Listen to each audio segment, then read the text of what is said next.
Hello friends. मैं विश्वास करती हूँ कि आप सब सही सलामत हैं और अच्छे हेल्दी एंड पीसफुल मैनर में रह रहे हैं। मैं Mrs Renuka David from institute of mental health and hospital Agra से इस वीडियो के ज़रिए आपसे मैं साइकेट्रिक नर्सिंग या मेंटल हेल्थ नर्सिंग के क्वेश्चन आंसर्स पर डिस्कस करूँगी based on terminology.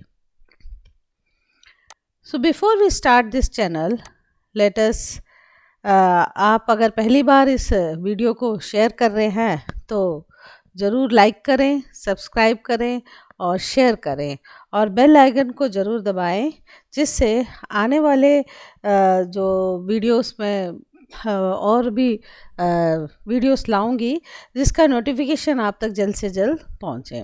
If you are viewing for the first time, just this is my humble request that you like this channel, subscribe it, and do share this channel with your friends and press the bell icon so that all the notification will reach you in the soon, so that you can view and get knowledge from about the psychiatric nursing.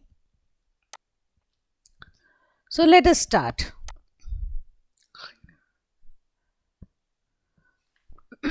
This is neologism. Neologism is the characteristics of,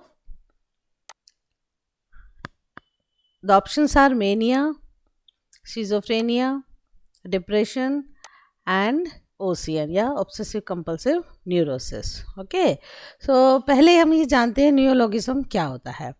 Neologism means it refers to the new words which almost have a private meaning known to the patient alone, indicative of disconnected thought process. न्यूरोलॉगिज्म वो होता है जिसमें patient जो है नए नए शब्दों को बनाते हैं और उसका अर्थ सिर्फ पेशेंट को ही मालूम होता है. तो ये जो है mostly loosening of association schizophrenia में होता है. सो सीजोफ्रेनिया के ही न्यूरोलॉगिज्म जो है वो कैरेक्टरिस्टिक्स ऑफ सीजोफ्रेनिया. मेनिया और डिप्रेशन मूड डिसऑर्डर होता है और obsessive compulsive neurosis neurotic disorder होता है. Next, the ability to understand one's own behaviour and emotion is called. आप लोग सब कोशिश करें, क्या है?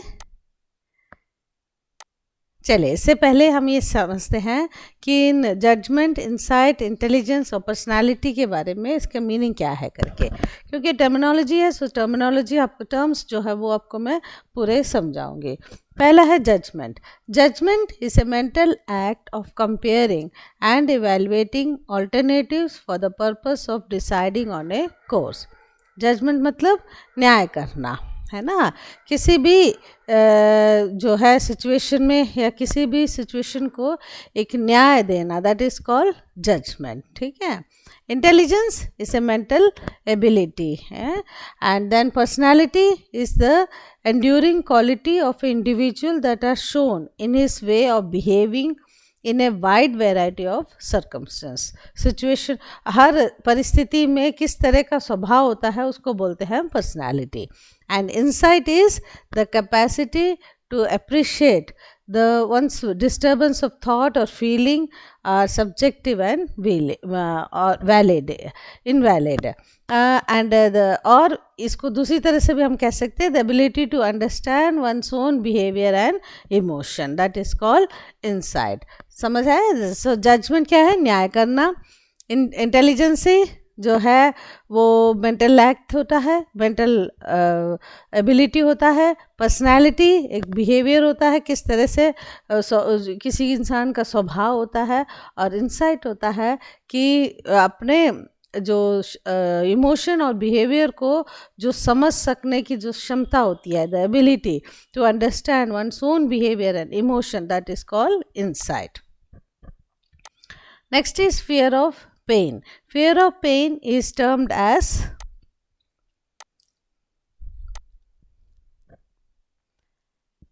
xenophobia. xenophobia मतलब fear of strangers होता है. Okay.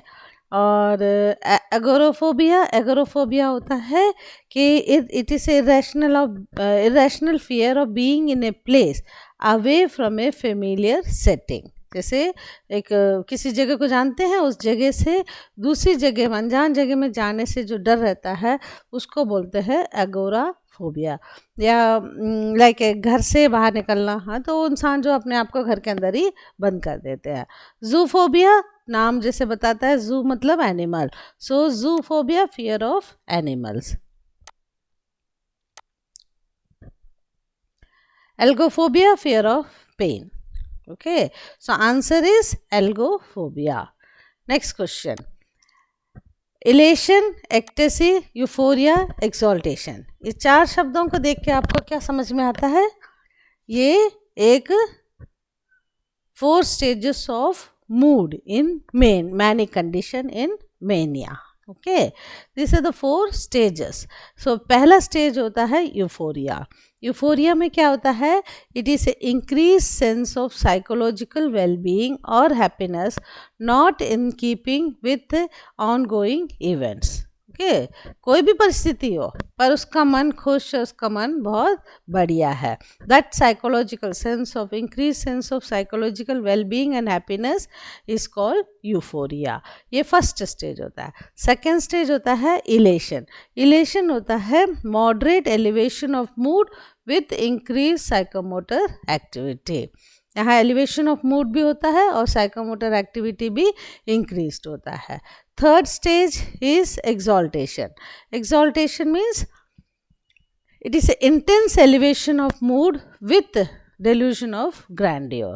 Okay, and fourth, ecstasy. Ecstasy is the fourth stage. It is a severe elevation of mood with intense sense of rapture or blissfulness seen in delirious या stuporous mania. Okay, so the question is, an increased sense of psychological well-being and happiness not in keeping with ongoing events is called, now आप answer दे सकते हैं, right, euphoria. अब अगला term आता है somatic delusion, delusion of grandeur, delusion of reference और all the above. Okay, somatic delusion. Somatic delusion किसे कहते हैं? Somatic delusion is a delusional belief involving functioning of the body. For example, belief that the brain is rotting or melting. ठीक है, somatic delusion जो false fixed unshakeable belief होता है वो regarding the body function, हमारे शरीर के function से। जैसे किसी पेशेंट को ऐसा लगता है कि उसका दिमाग जो सड़ रहा है या उसका और कुछ उसके शरीर में हो रहा है, सो इसको बोलते हैं somatic delusion. Delusion of grandeur. Delusion of grandeur is individual's exaggerated conception of his importance, power और identity. ठीक है, exaggerated conception, अपने आप में अपने अपने अपने लिए जो है वो बहुत बड़ा समझना या अपनी क्षमता से बहुत ज़्यादा समझना, बहुत ताकतवर समझना, या अपने एक आइडेंटिटी को जो है किसी जान पहचान लोगों के साथ, जो उस समय के होते हैं बड़े बड़े लोग जो पब्लिक फिगर होते हैं उनके साथ अपनी जान पहचान बनाना, एक्चुअल में होता नहीं है बट ये उनका डिल्यूजन होता है। ठीक है, so that is called delusion. Delusion of reference. Delusion of reference, that delusion that events, objects and behavior of others have got a particular or unusual significance on oneself. अगर इसे simple समझने तो patient को ऐसे लगता है कि या उसको ये डिल्यूजनल थिंकिंग है कि वो the peoples are referring the patient, मतलब जब दो लोग बात करते हैं तो पेशेंट को लगता है कि उसी के बारे में बात कर रहे हैं। सो क्वेश्चन क्या है? Exaggerated self importance is a feature of which delusion? It is a feature of delusion of grandeur. Okay, now voice that directs a person to take action. Illusion, hallucination, delusion, command hallucinations. Okay, अब क्या होता है illusion? क्या होता है illusion? इसे miss interpretation of the stimuli. Stimuli will be present but it is A miss interpretation of a real and external experience. कुछ भी है, कोई भी चीज़ पड़ा हुआ है सामने, जैसे अक्सर बुक्स में एक एग्जांपल देते हैं कि रस्सी पड़ा है तो उसको सांप करके पेशेंट जो है उसको बताते हैं। तो ये मोस्टली ड्राउजी कंडीशन में होते हैं या डिलीरियस कंडीशन में होते हैं, जहाँ पर क्लाउडिंग ऑफ कॉन्शियसनेस होता है, उसको सही सही चीज़ें दिखाई नहीं देती या उसको महसूस नहीं होता है, उस टाइम पर इल्यूजन होता है। टॉक्सिकेटेड स्टेज लाइक अल्कोहलिक वगैरह इन कंडीशंस में। Hallucination is the false perception in the absence of stimuli. It is a false sensory perception in the absence of stimuli. There will be no stimuli but the patient will perceive it. उसको महसूस होगा. So patient उसको जो it is a sensory perception. Okay.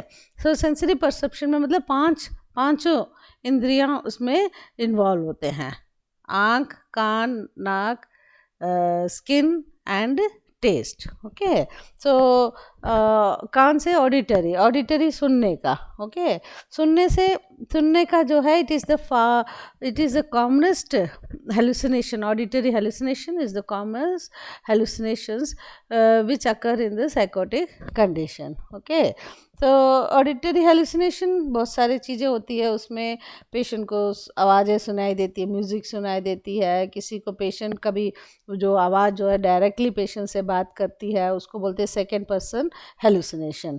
जब patient जो है आवाज़ें जो है वो एक दूसरे से बात करती है पर पेशेंट के बारे में बात करती है, पेशेंट को उसको उनके डिस्कशन उनको उस पेशेंट को सुनाई देता है, that is called third person hallucination. Okay, तो थर्ड पर्सन हेलुसिनेशन जो है वो कोई भी एक्शन करने के कुछ भी मतलब वो सिजोफ्रेनिक कंडीशन में सब चीज़ें पाई जाती है। Visual hallucination it includes the sight consisting of both image और informal unformed image. For example flash of light आ रहा है, एकदम से रोशनी आई मेरे ऊपर, ऐसे करके बोलते हैं, that is called visual hallucination. olfactory hallucination, perception, false perception of smell. Most commonly it is common in medical disorder. Okay, gustatory hallucination, false perception of the taste, और ये भी मेडिकल कंडीशन में ही पाया जाता है। टेक्टाइल हेलुसिनेशन या haptic hallucination, HAPTIC, haptic hallucination भी कहते हैं। सो ये false perception of the touch और सरफेस सेंसेशन, स्किन में कैसे कुछ कीड़े चल रहे हैं या किसी ने छू दिया या कुछ ऐसे हो रहा है, तो ये सब चीज़ें, फैंटम लिम्ब सेंसेशन होता है, ये सब चीज़ें बोलते हैं टेक्टाइल हेलुसिनेशन। ओके, तो और एक होता है, ओके, इतना हम लोग पहले सीख लेते हैं। So hallucination is false sensory perception in the absence of stimuli. Okay, delusion is a false, fixed, unshakable belief. विश्वास होता है which cannot be shaken. It is false, fixed and unshakable. Okay, firm बोल सकते हैं उसको, 3 F आता है।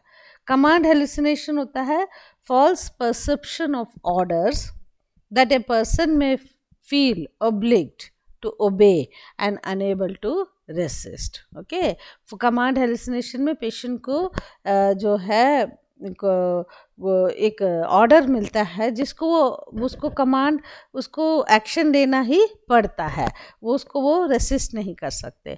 So that is called command hallucination. So question हमारा है, voice the directs a person to take action is command hallucination.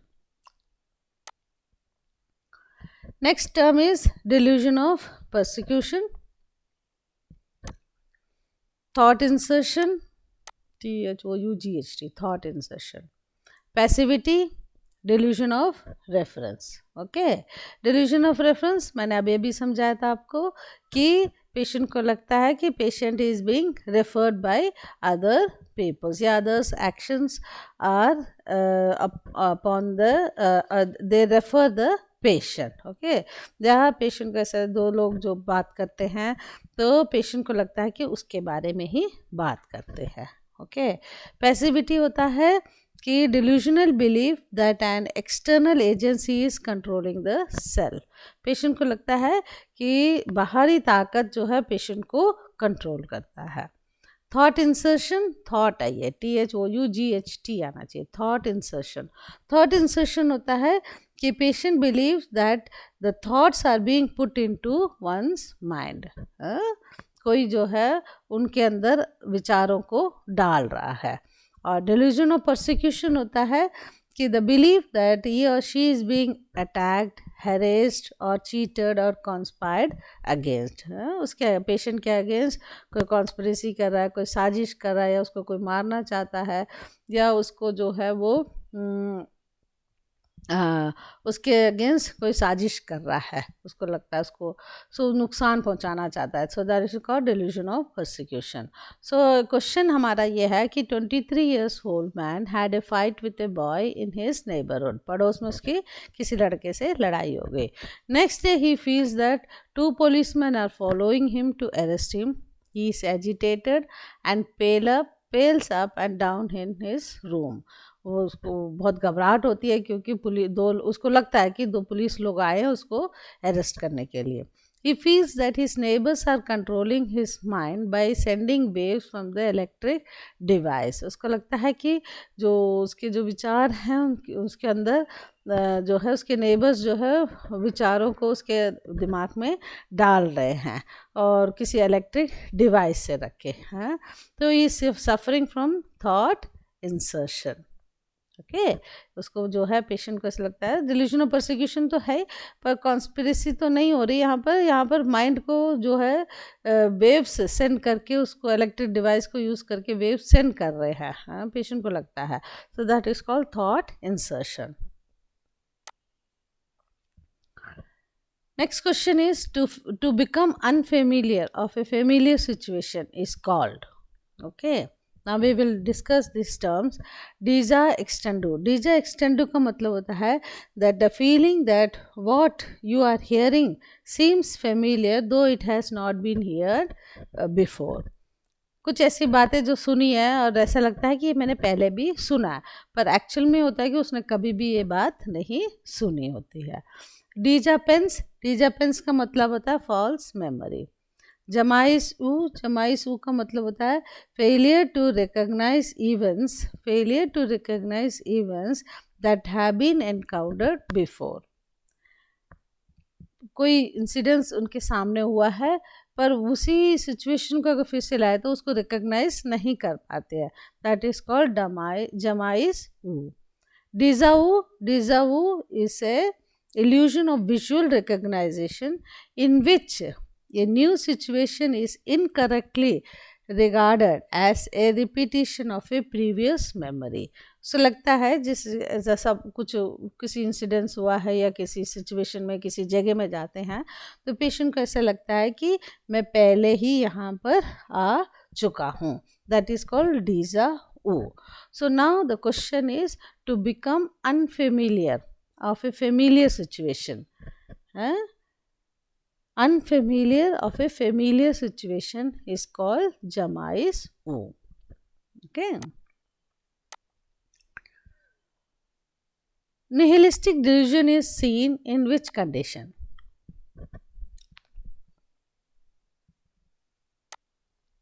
Depression, schizophrenia, mania या obsessive compulsive neurosis। सो पहले हम ये देखते हैं कि निहिलिस्टिक डिल्यूजन होता क्या है।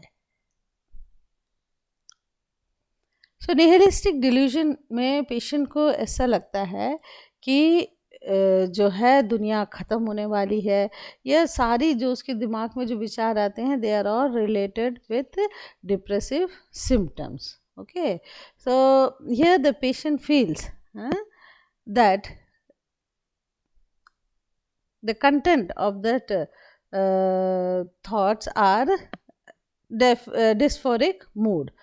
patient believes that the non-existent of some person or thing। उसको लगता है सब ख़त्म, कुछ नहीं है इस दुनिया में, ऐसा लगता है. So that is called nihilistic delusion. So nihilistic delusion is is seen in depressive patient. हाँ, सिजोफ्रेनिया में होता है, schizophrenia with depressive secondary depression होता है, उन पेशेंट्स में पाया जाता है. बट सिंपल सिजोफ्रेनिया में निहिलिस्टिक डिल्यूजन को जो है हम नहीं बोल सकते. तो डिप्रेशन में ही ये मोस्टली पाया जाता है. जो psychotic features in depressive patients या डिप्रेसिव मूड में nihilistic delusions are present. Okay. Manic patients, they have grandiosity, persecution, etc. Obsessive compulsive में obsessional thoughts are there. Okay.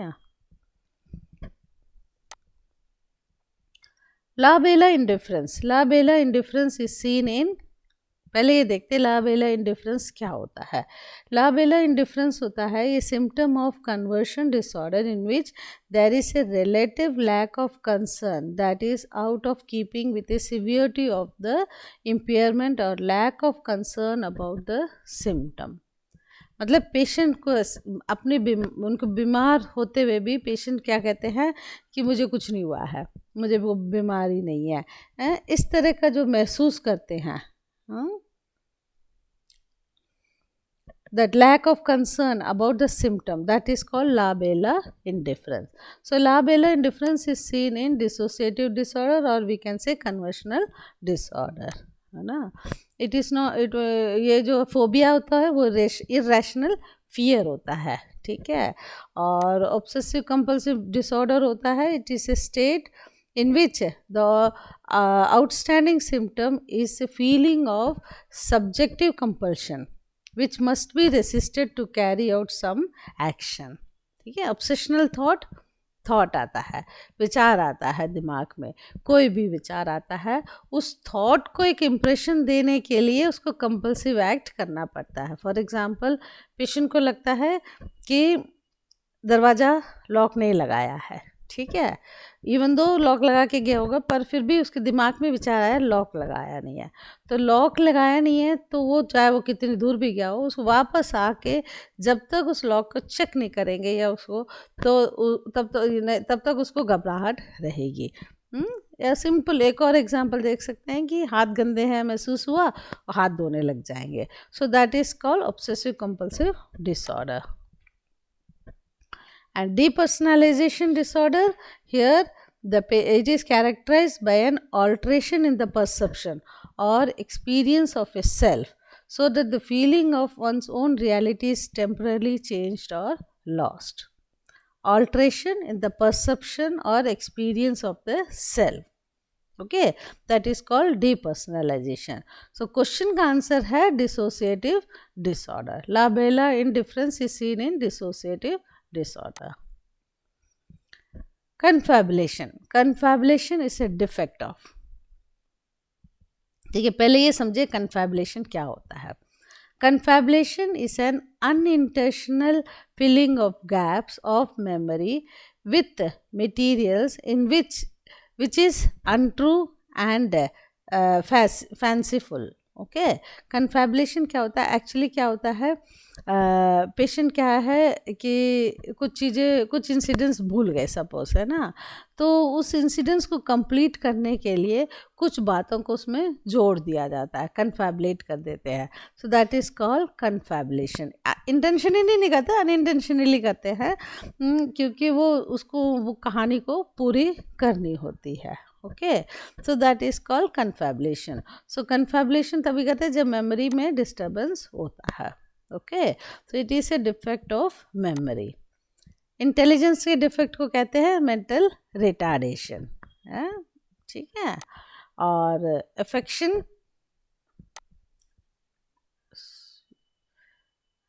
ये अफेक्शन नहीं है, ये अटेंशन है. Attention and concentration. करेक्शन कर ले सब लोग. ये attention and this is concentration. Okay.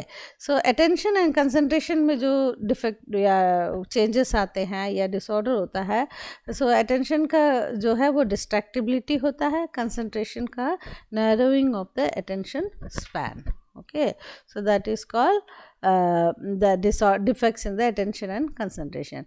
Intelligence में mental retardation होता है, और मेमोरी का जो अगर होता है तो एमनीशिया, डिमेंशिया, ये सब होते हैं.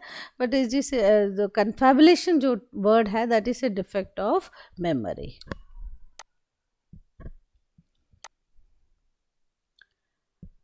Compulsion, passivity, hallucination and delusion.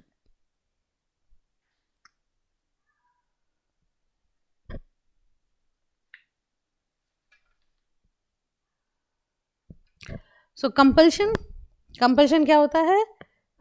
अभी अभी मैंने समझाया था आप सबको कि it is an impression given for the obsessional thought. It is a pathological need to act on a impulse or the thought in order to resist or in order to reduce the anxiety.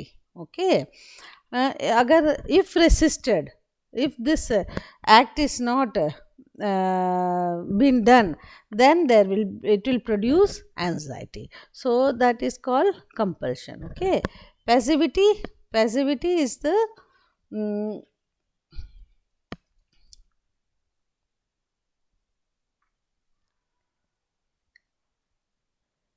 delusional belief that the external agency is controlling the self. It is a delusional belief that external agencies are controlling the self. अभी भी मैंने आपको बताया था.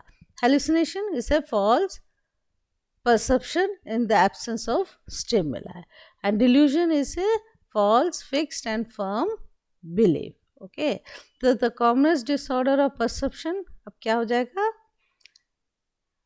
Hallucination and passivity. ठीक है,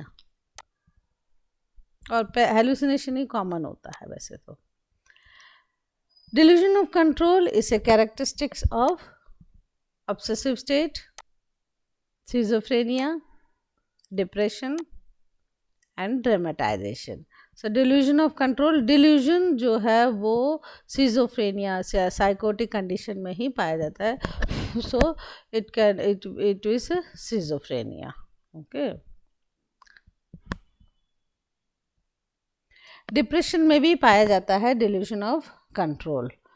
Okay, so we can say, but most it is a characteristics of schizophrenia and depression.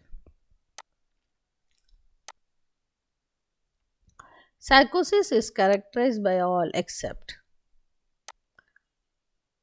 positive symptoms are usually present. Contact to reality is maintained. Positive symptoms are usually present. Impaired judgment. Insight is lost. So psychosis क्या होता है? It is a functional disorder characterized by all the positive symptoms. Okay, like delusion, hallucinations, है ना, thought insertion, thought control, ये सारी चीज़ें. Impaired judgment होता है. Insight is lost. Insight is absent. Contact to reality is maintained. ये question it is the answer, because here question is psychosis is characterized by all except. ठीक है, ये पूरा क्वेश्चन पढ़ना चाहिए है, तो आप क्या करेंगे, बाकी को राइट करके आ जाएंगे. So except contact to reality is maintained is the answer. False sensory perception in the absence of external stimuli is, अब तो आप बोल सकते हैं hallucination. Very good. Answer is a, hallucinations. अब ये सबका टर्म मालूम है आपको, सबको सब चीज़ें आप बता सकते हैं. Disorder of motor activity in which a person constantly maintains a position without any movement is. Motor activity है जहाँ पर पेशेंट एक पोजीशन मेंटेन करता है, उसको क्या बोलते हैं?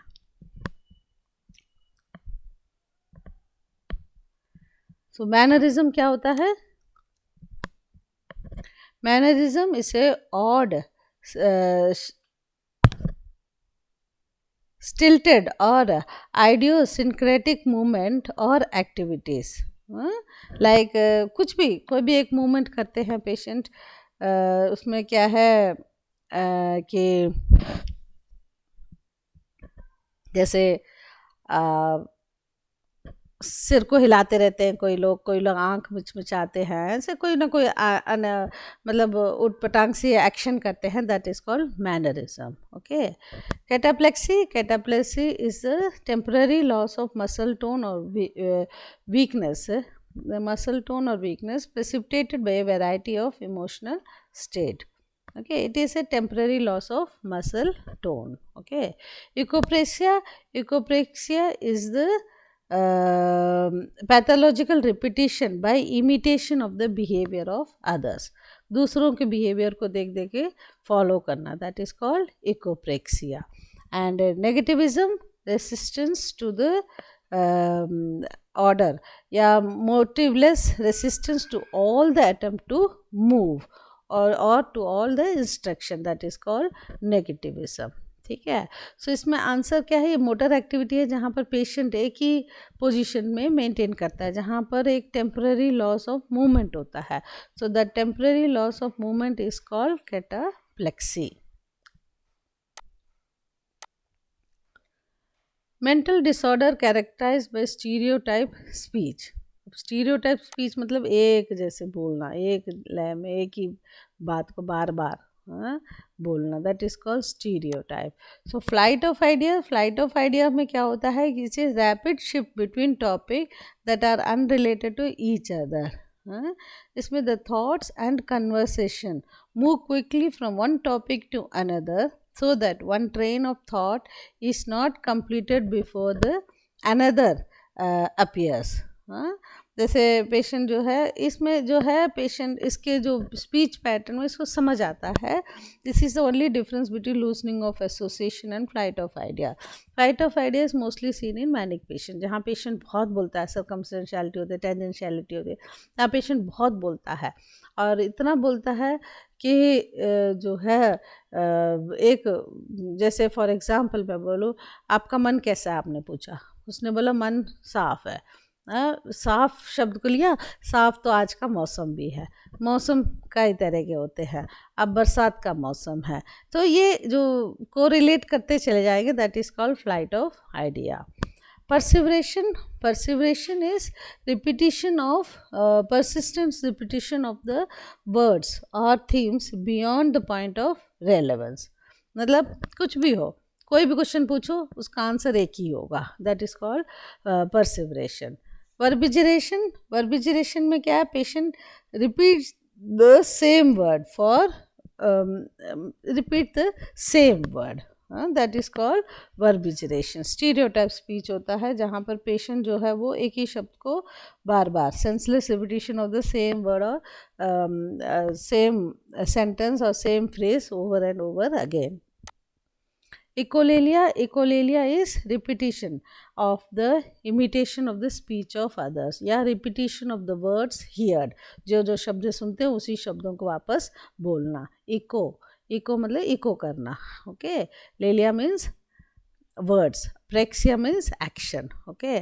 सो now here the stereotype speech में we can say it is the वर्बिजरेशन.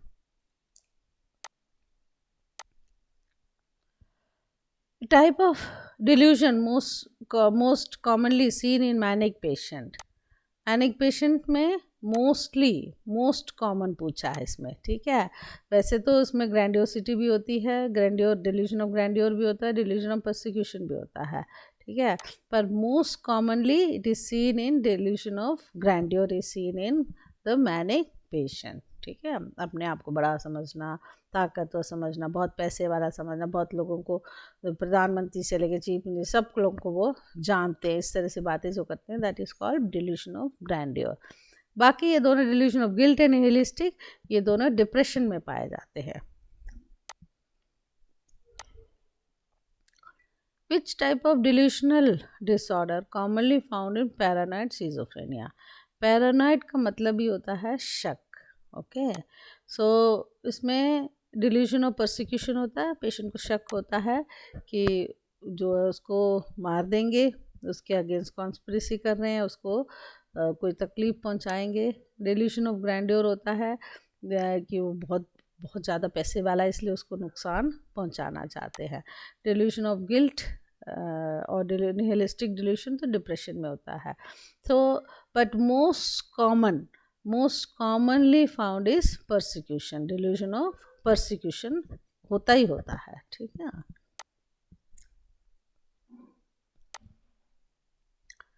Kurtznesder proposed the first rank of symptoms of schizophrenia. First rank symptoms, second rank symptoms होते हैं. First rank symptoms of schizophrenia किसने बनाया? उसमें जो है auditory hallucination, thought withdrawal, thought insertion, thought broadcasting, somatic delusion, delusional perception, ये सारे first rank symptoms हैं. कर्ट्ज़नेस्डर ने प्रपोज किया था और इन्होंने प्रपोज किया था 1959 में. Answer is 1959. 1938 में क्या होता है? ECT was introduced. Okay, Ugo Cerletti and Lucio Bini ने ECT इंट्रोड्यूस किया था 1938 में.